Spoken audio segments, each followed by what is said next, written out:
ਕੁਰਸੀ ਮਿਲੀ ਹੋਈ ਆ, 1.5 ਲੱਖ ਤਨਖਾਹ ਆ ਜਾਂਦੀ ਹੈ ਟਾਈਮ 'ਤੇ। ਇਹਨਾਂ ਨੂੰ ਕੀ ਪਤਾ ਕਿਤੇ ਗਰੀਬ ਦਾ ਅਹਿਸਾਸ। ਉਲਟਾ ਕਹਿ ਰਿਹਾ ਕਿ ਬੱਤੀਆਂ ਨਾ ਬਾਲੋ, ਇੰਨਾ ਬਿੱਲ ਤਾਰਨ ਦੇ ਬਾਵਜੂਦ।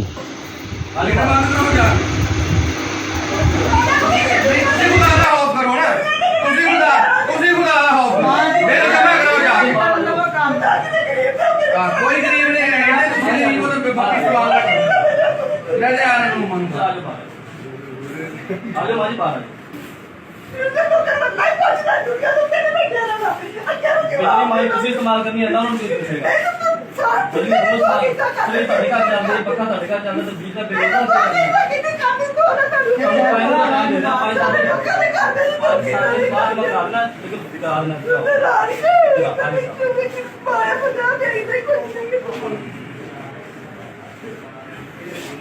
चलो यार भाई तुझे और जितने बात करके बाहर जाओ।